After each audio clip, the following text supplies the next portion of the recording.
Welcome to the Lion's Fire.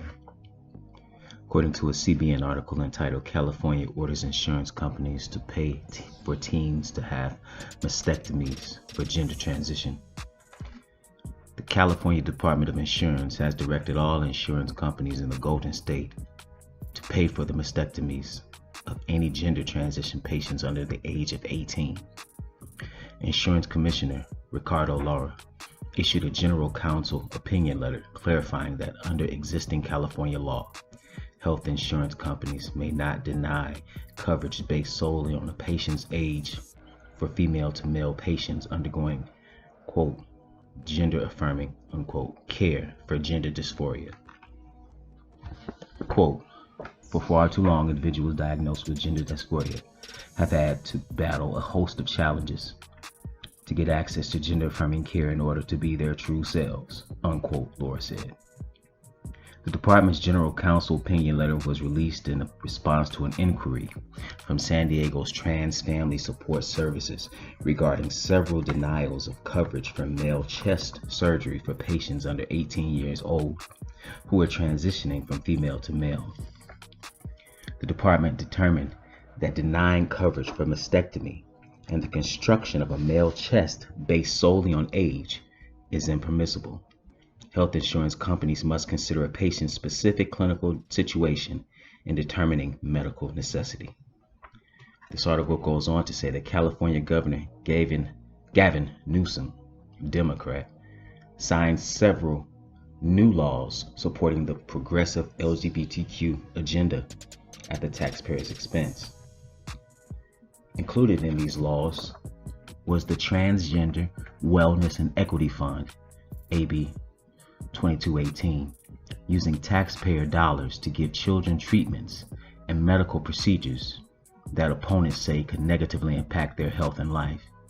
The law provides grants to hospitals and clinics that provide hormone therapy and gender reassignment surgeries and are affiliated with organizations led by transgender activists. Jonathan Keller, president of the California Family Council, told CBN News that parents and children aren't always getting the full facts about the long-term impact of those decisions. Quote, AB 2218 would essentially allow minor children to obtain not just counseling, but also puberty blockers, cross-sex hormones, and potentially even life-altering surgeries, amputations, mutilations that could leave them permanently sterile all before they turned 18, unquote. Keller also warned that other states are considering similar laws. Unfortunately, quote, unfortunately what happens in California often doesn't stay there. It does tend to get exported around the rest of the country, unquote. And I also heard that the current Attorney General will be over the Department of Health and Human Services. He was just selected by Biden to take that office.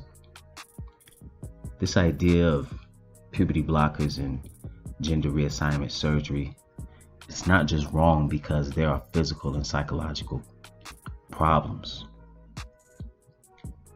But how do we know it's wrong? Even beyond that, it's a violation of nature. It's a violation of nature that is an affront to the potential that the omnipotent Creator bestowed upon us. He made us meant to be men and to be women. What we become speaks to the intent of God's creation. And consider, as was stated in the article, that anyone who undergoes this type of surgery will be unable to reproduce. To reproduce is the first mandate given by the Most High. Genesis 1 reads, in verse 27, so God created man in his own image. In the image of God created he him, male and female created he them. And God blessed them, and God said unto them, be fruitful and multiply and replenish the earth and subdue it, and have dominion over the fish of the sea, and over the fowl of the air, and over every living thing that moveth upon the earth. It is not coincidence that we possess a deep desire, a sexual desire once we reach puberty, and we were given this by God. but we were also given the institution of marriage, in which this desire is to be expressed between a man and a woman. We should consider these things as, again, we see this country going in the wrong direction. And I would venture to say that with the administration that is coming into office, we'll see more legislation like this. Even Biden's talked about what he's going to do in his first 100 days. So I want you to ask yourself, is America going in the right direction, or is it primed for judgment? And that's the Lion's Fire.